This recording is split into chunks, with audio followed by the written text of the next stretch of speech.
ముఖ్యమంత్రి Revanth Reddy deputy CM Bhatti Vikramarka నేడు సచివాలయంలో రాష్ట్ర మంత్రివర్గ సమావేశం కానున్నారు. ముఖ్యమంత్రి రేవంత్ రెడ్డి అధ్యక్షతన సమావేశం ప్రారంభం కానుంది.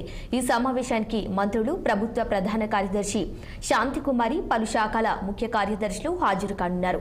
ఇటీవలే భారీ వర్షాల సమయంలో తీసుకున్న సహాయక చర్యలపై కేబినెట్లో చర్చించనున్నారు. ఇక 10,000 కోట్లకు పైగా పంట, ఆస్తి నష్టం వాటిల్లినట్లు ప్రభుత్వం లెక్క తేల్చింది. కేంద్ర ప్రభుత్వానికి వివరాలు సైతం పంపింది. పలు విశ్వవిద్యాలయాలకు కొత్త పేరు పెట్టడం, హైడ్రా బలోపేతంపై చర్చ, చట్టబద్ధతపై నిర్ణయాలను కేబినెట్లో తీసుకోనున్నారు. ఇక ధరణి కమిటీ సిఫార్సులు, రికార్డ్స్ ఆపరేట్స్ 2024 ముసాయిదాపై చర్చించనున్నారు. రైతు రుణమాఫీ, రైతు భరోసా, బీసీ కులగణన తదితర అంశాలపై కూడా కేబినెట్ సమావేశాలు చర్చించనున్నారు.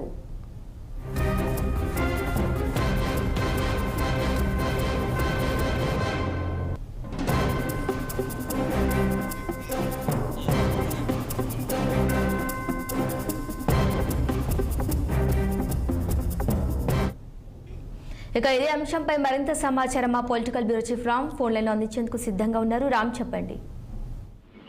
శిరీష, ఏదైతే ఇవాళ సాయంత్రం 4 గంటలకు రాష్ట్ర సచివాలయంలో మంత్రివర్గ సమావేశం జరుగుతుంది. ఈ సమావేశం ముఖ్యమంత్రి రేవంత్ రెడ్డి అధ్యక్షతన జరుగుతుంది. ఈ సమావేశానికి ఇప్పటికే హాజరు కావాలని చెప్పి మంత్రులకు ప్రభుత్వ ప్రధాన కార్యదర్శి శాంతికుమారి ఆదేశాలు ఇవ్వడం జరిగింది. అయితే ముఖ్యంగా కొన్ని ముఖ్యమైన ఎజెండాలపైన ఈ క్యాబినెట్ లో చర్చిస్తున్నట్టు తెలుస్తా ఉంది. ముఖ్యంగా అయితే రాష్ట్రంలో హైడ్రా ఏర్పాటు, దానికి ఆర్డినెన్స్ తెచ్చి చట్టబద్ధత కల్పించేందుకు, దానిపైన దేశంలో చర్చించేందుకు కూడా క్యాబినెట్ లో ప్రత్యేక ఎజెండా పెట్టాలని తెలుస్తా ఉంది. దాంతో పాటు ఇటీవల కురిసిన భారీ వర్షాలు, వరదల వల్ల జరిగిన పంట నష్టం కానీ, ఆస్తి నష్టం కానీ ఇప్పటికే ముఖ్యమంత్రి రేవంత్ రెడ్డి, అదేవిధంగా డిప్యూటీ సీఎం భట్టి విక్రమార్కతో సహా పలువురు మంత్రులు అందరూ కూడా క్షేత్రస్థాయిలో పర్యటించారు. ప్రతిపక్ష పార్టీ బీఆర్ఎస్, బీజేపీ కూడా పర్యటించారు.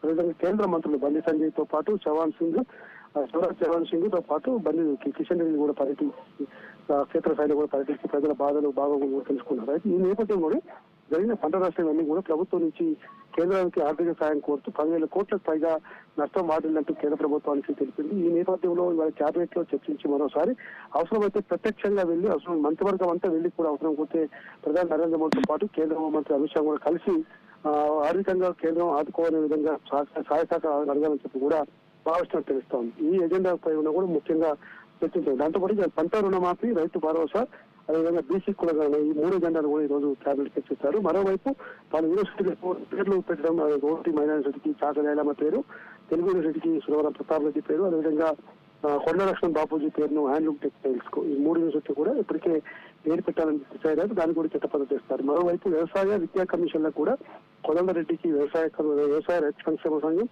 అదేవిధంగా విద్యా కమిషన్ కు ఆగనూరు మురళి పేరును ఇప్పటికే నిర్వహించారు. దాంతో వాటికి కూడా చట్టబద్ధత తెచ్చేందుకు సిద్ధమవుతుంది. దాంతో పాటు ధరణి కమిటీలో మార్పులు చేస్తూ భూమాత పోర్టల్ విషయం కూడా చర్చిస్తారు. Right of ROR, right of rights దానికి సంబంధించిన 2024 యాక్ట్ సంబంధించి కూడా, రికార్డ్స్ సంబంధించిన యాక్ట్ కూడా ఈ రోజు క్యాబినెట్ లో చర్చిస్తారని చెప్పి తెలుస్తా ఉంది. ఇవి ప్రధానంగా ఈ క్యాబినెట్ చర్చించే ఎజెండా ఉందని తెలుసు. ఇంకా మరికొన్ని ముఖ్య విషయాలు కూడా చర్చించే అవకాశం ఉంది. Okay, right Ram, thank you.